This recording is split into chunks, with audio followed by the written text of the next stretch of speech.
다양한 분야 이슈를 과학 기자의 시각으로 자세히 들여다보는 사이언스 취재파의 시간입니다. 네, 오늘은 양회영 기자와 함께합니다. 어서 오세요. 안녕하세요.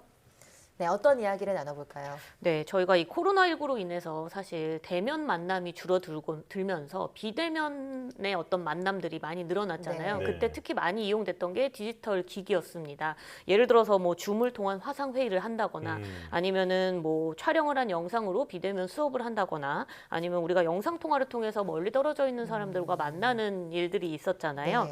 심지어 명절에는 고향에 내려가지 말고 이 영상 통화로 부모님과 만나라고 이 정부에서 적극 독려를 하면서 뭐 영상 이 통신료를 또 지원을 해주기도 했었습니다. 네. 그만큼 이런 디지털을 통한 만남, 영상을 통한 만남이 이 사람들의 외로움을 많이 해소시켜주고 이 접촉의 효과를 많이 내주는 것으로 우리가 확인을 했었는데요.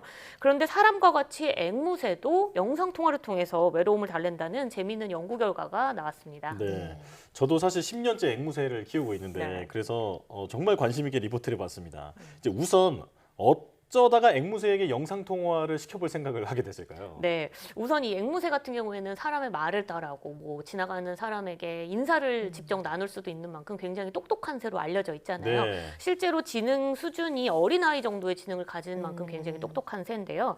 실제로 원래 야생에서 사는 앵무새들은 무리 생활을 한다고 합니다. 그런데 우리가 반려동물로 앵무새를 키우면 거의 대부분은 한 마리를 네. 키우는 경우가 많고요. 그리고 또 집에서 앵무새를 키우다 보면 사람이 집에 없는 순간에는 새가 혼자 집에만 있는 경우도 있죠. 네. 이럴 경우에는 이 외로움이나 고립감을 좀 느낄 수 있다고 합니다. 왜냐하면 야생에서는 무리 생활을 하니까요. 그래서 이런 경우에 이 심한 경우, 이 외로움을 심하게 느끼는 앵무새의 경우에는 스스로 깃털을 뽑는 등의 자해 행동을 보이는 경우도 맞습니다. 가끔 있다고 합니다. 네. 그래서 연구진들은 이 사람처럼 혹시 영상 통화를 하면 앵무새도 외로움을 좀 달랠 수 있지 않을까 이런 가정을 하고 실험을 해봤다고 합니다. 네. 이번 실험에 참여한 앵무새는 모두 18마리였는데요. 실험 진행은 우선 앵무새에게 종을 치면 영상 통화를 할 수 있다 이런 점을 학습을 시켰습니다. 그러니까 앵무새가 종을 울리면 영상 통화를 하고 싶다는 의사를 주인에게 적극적으로 알릴 수 있도록 학습을 시킨 거죠. 네. 종이 울리고 나면 주인이 이 앵무새에게 다른 앵무새 사진 두세 장 정도를 보여주면서 어떤 앵무새와 영상 통화를 하고 싶은지 물어보고요. 네, 그리고 앵무새가 통화 상대를 직접 고르면 그 앵무새와 영상 통화를 진행을 시켰습니다. 소개팅 앱 같네요. 네. 이렇게 이 3개월 동안 앵무새들이 이제 영상 통화를 하는 실험을 진행을 했는데요. 앵무새들이 스스로 종을 울려서 그 영상 통화에 의사 표현을 했잖아요. 이 횟수가 147번이 됐다고 합니다. 이렇게 해서 통화를 연결한 시간은 무려 1000시간이 넘었다고 합니다. 네. 그렇군요. 앵무새가 종을 울리고 또 앵무새를 직접 선택을 하고 화면을 바라보는 모습이 굉장히 신기한데요. 이 영상 통화를 한 실험 결과는 어떻게 나왔을까요? 네, 사람과 마찬가지로 앵무새도 영상 통화를 통해서 외로움을 달랠 수 있었습니다. 이 연구팀이 1000시간이 넘는 영상 기록을 분석을 우선 해봤더니 네. 영상 통화를 하는 것 자체가 앵무새들에게 실제로 만나는 효과와 똑같은 상호작용을 일으켰다는 것을 알아낸 건데요. 네. 이 화면 속 친구 앵무새를 향해서 노래를 부르거나 춤을 추거나 하는 모습을 보이기도 했고요. 그리고 친구 앵무새가 하는 행동을 보고 먹이를 찾는 모습, 뭐 발성을 하는 모습, 비행을 하는 모습 등 새로운 기술들을 터득하기도 했다고 합니다. 특히 앵무새들 사이에서 가장 인기 있는 새는 영상 통화를 많이 거는 새. 그러니까 나에게 영상 통화를 요청을 많이 하는 새가 인기가 굉장히 많았다고 네. 합니다. 네. 그래서 실제로 실험은 3개월만 진행이 됐지만 실험이 끝나고 한 1년 정도 지금까지, 1년이 지난 지금까지도 이 실험 참여한 18마리 중에 2마리 정도는 여전히 영상 통화를 즐기고 있다고 합니다. 네. 연구진들은 실험에 참여한 모든 앵무새들이 자신이 다른 새와 스스로 교감하고 있다는 사실을 인지하고 있었고 이를 통해서 외로움을 달랬다라고 설명을 했습니다. 네. 저도 저희 집 앵무새를 가끔 혼자 둘 때가 있어서 마음이 안 좋았는데 영상 통화를 한번 시켜봐야겠습니다. 네. 자, 이제 다음 준비한 소식은 어떤 건가요? 네, 지난 20일이었죠. 스페이스X가 개발했던 인류 최대 역사상 가장 큰 로켓 스타쉽 발사가 있었는데 결국 그 발사가 성공하지 못하고 공중에서 폭발을 하면서 네. 실패로 끝났습니다. 그런데 미 미국에 있는 이 환경 단체들이 스타쉽 발사로 인해 주변 환경이 파괴됐다면서 이 발사 허가를 내준 미 연방항공청을 상대로 소송을 제기했다는 소식이 있거든요. 네. 네. 그렇다면 이 발사로 인한 피해가 어느 정도일까요? 네, 우선은 지난 20일 발사된 스타쉽의 모습을 먼저 보면서 네. 현장이 어땠는지부터 먼저 한번 살펴봐야 될 것 같아요. 네. 네. 이 초대형 우주선 스타쉽이죠. 이 발사 장면을 보시면 불기둥 자체도 엄청나게 큽니다. 아, 그렇네요. 그죠? 네. 먼지가 굉장히 많이 발생이 돼서 주변으로 먼지 기둥이 많이 발생되는 것도 볼 수 있고요. 이 지금 하늘로 올라가고 있는데 실제로 화면에서도 먼지가 가득 차는 듯한 느낌을 볼 수 있잖아요. 네. 그죠? 근데 이제 스타쉽은 이륙하고 한 4분 만에 폭발을 했기 때문에 이 발사 자체만으로도 생겼던 먼지 폭발 말고도 이 로켓 본체가 폭발하면서 생기는 부속품들도 굉장히 많이 발생을 했다고 합니다. 네. 그래서 실제로 스타쉽 발사 여파로 인해서 발사장 콘크리트 덩어리가 날아갔는데 인근에 날아가면서 14,000제곱미터 면적에 불이 나기도 했다고 하고요. 예. 네. 이 미국 내무부 산하의 어류 야생물 동물 서비스에서 나온 이 보고서를 보면요. 이 콘크리트 먼지 기둥이 무려 10km 떨어진 지역까지 발생했다고 합니다.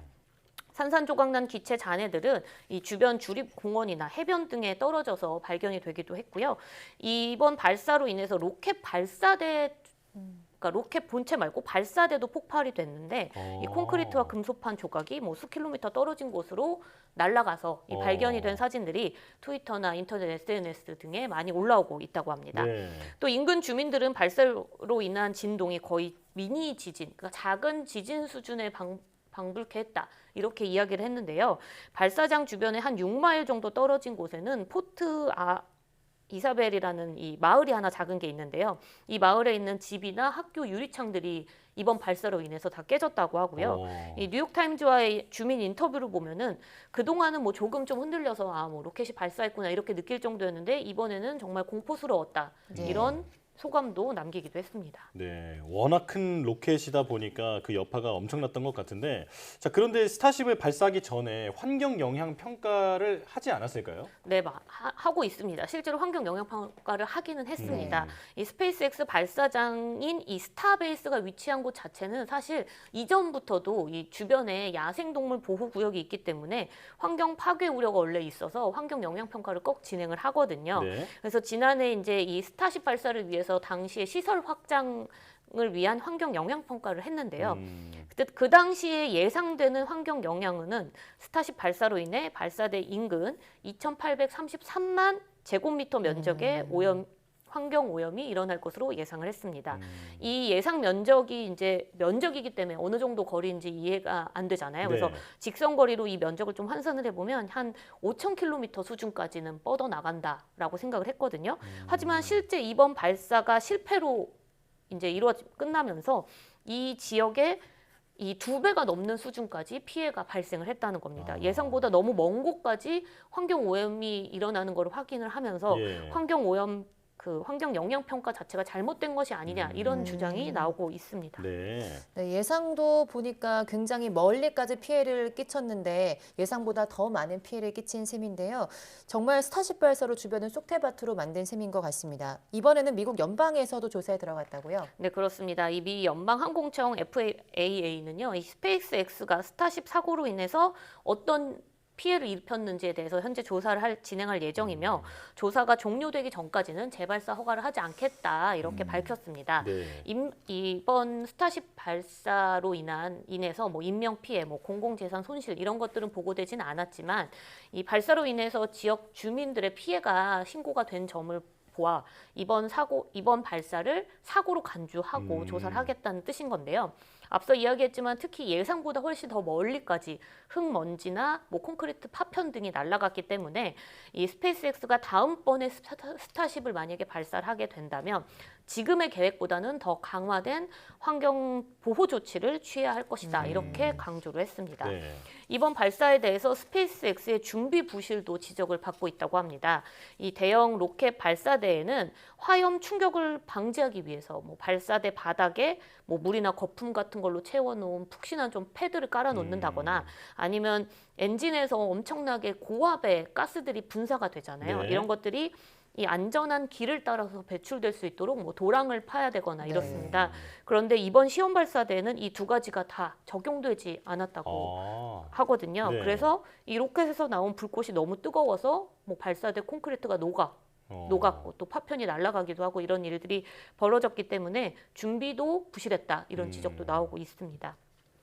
이에 대해서 이 미국 생물 다양성 센터와 미국 조류 보호 협회 등 이 5개의 환경 단체들은요.